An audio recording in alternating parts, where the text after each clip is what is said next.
अस्सलाम वालेकुम वरहमतुल्लाहि वबरकातुहू स्टूडेंट्स। हम लोग पार्ट ए देख चुके हैं। पेपर पैटर्न 10th का प्री फाइनल का जो चेक करे थे वो पार्ट ए था, जो कि आपको 80 मार्क्स में से 60 मार्क्स का रहता और 20 मार्क्स आप लोग कैरी कर सकते। पार्ट बी जिसके अंदर आप लोगों को रहता पूरा ग्रामर। हम लोग जितना लेसन्स पढ़ रहे हैं वो लेसन्स का पूरा ग्रामर आएगा। और पार्ट ए तो भी थोड़ा चेंज होता, मगर पार्ट बी सब क्लासेस के लिए सिमिलर रहता, जैसे कि 6, 7, 8, 9, 10। पार्ट बी एग्जैक्ट रहता, सेम आता सबके लिए पैटर्न, लेकिन पार्ट ए में थोड़ा डिफरेंट रहता, पार्ट बी सिमिलर रहता। तो यहाँ पर देखिए आप लोग, पार्ट बी में फर्स्ट बिट आ रही है आपको ए में, झैल के मुहावरों को जुमलों में इस्तेमाल कीजिए। यानी कि आपको इसके अंदर ए बिट में दे दे रहा के थोड़े मुहावरे देता है, यानी तो फिर कुछ हार्ड वर्ड देता जिसके ऊपर आपको समझ के सेंटेंसेस बनाना है। और इसके 2 मार्क्स है, एक के 1 मार्क है, तो 2 लिखना है तो आपको 2 मार्क्स है। इसको सेंटेंस में यूज करना है आपको, इसके 2 मार्क्स हो गए आप लोगों को। नेक्स्ट है आप लोगों को बी में, झैल के जुमलों में खतकशीदा अल्फाज के सही मायने का इंतखाब करके अलामत ABCD को कौसैन में लिखिए।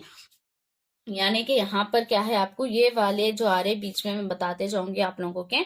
इसके अंदर अल्फाज मायने आते, वाहिद जमा आता, साबिका लायका आता, और जो हम लोग ग्रामर पढ़ रहे हैं वो ग्रामर में से आपको क्वेश्चंस आते। तो पहले बी बिट में आपको क्या करना है, सही मायने का इंतखाब करना है। यानी कि इसमें से जो करेक्ट मीनिंग है वो मीनिंग को आप ABCD में जो आ रहा है यहाँ पर ऑप्शन डाल देना। एक के आप लोगों को कैरी कर सकते हैं आप लोग 1 मार्क।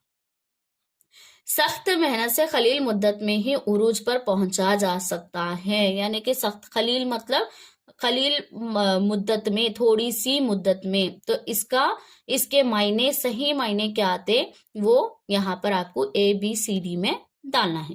नेक्स्ट 4th क्वेश्चन आ रहा है, इसके अंदर 1, 2, 3, 4 ये वाले ही नंबर से आप लोग आंसर शीट में लिखना। अगर आप लोगों को ये वाला टाई करके नहीं देना, ये तो कंपलसरी टाइज करके देना रहता आप लोगों को। नामुनासिब ग़िज़ा का इस्तेमाल इंसान को बीमार और नहीफ कर देता है। तो नहीफ के सही मायने, जो अंडरलाइन आ रहा ना बच्चों, वो अंडरलाइन का सही मायने ये चारों में से क्या है, आपको ऑप्शन इधर डालना है।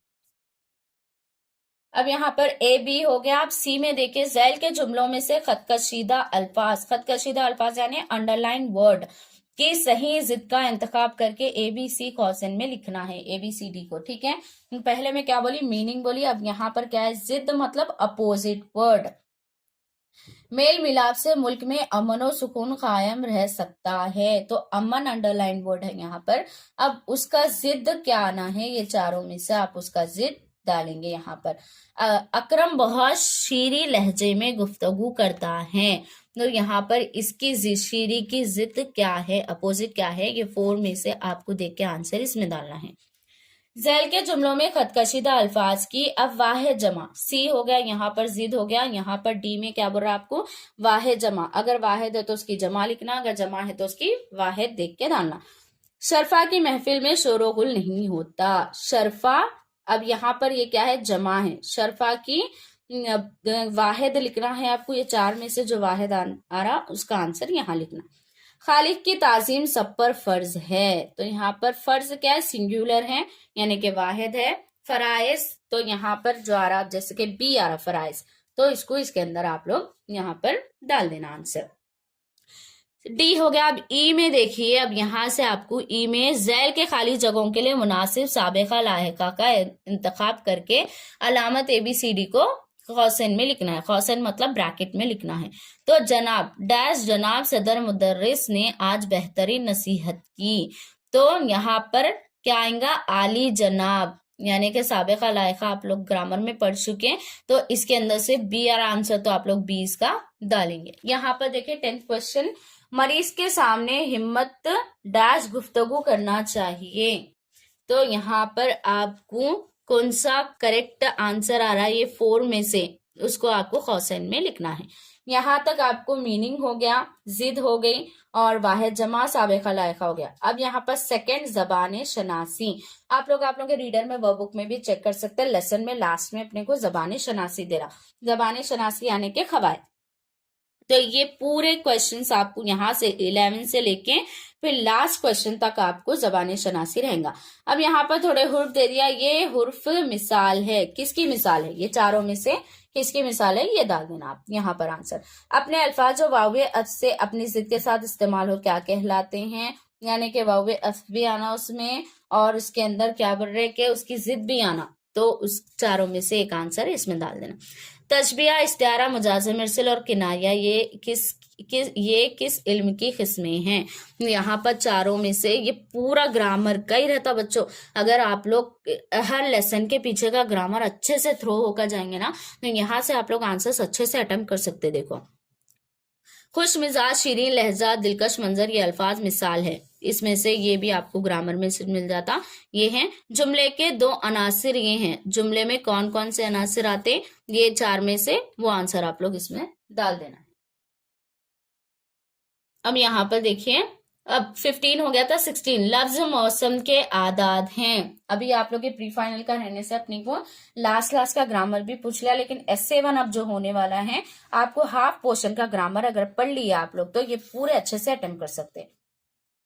सूरत के एतबार से जुमले की किस्में कितनी हैं वो लिखना है, और प्लांट, किरदार, मुकालिमा वगैरह इस सिन्फ के अज्जा हैं। बाज औकात में आप लोगों को पहले भी बोली थी कि जो भी सिन्फ दे रहा वो सिन्फ का, अब जैसे गजल है, नज़म है और अफसाना है, इसके भी आपको जो सिन्फ की तारीफ बोल के देता ना, उसमें से भी क्वेश्चंस पूछता कभी ग्रामर में, ये उसी में का क्वेश्चन है। तो ये किसके अज्जा है, ये किसकी चीजें है, तो ये चारों में से किसकी है वो लिखना है। किसी की तारीफ या तजलील को बढ़ा चढ़ाकर पेश करना क्या कहलाता है, ये चारों में से किसी की तारीफ या तजलील को बढ़ा चढ़ाकर पेश करना क्या कहलाता है, वो आंसर डालना है आपको।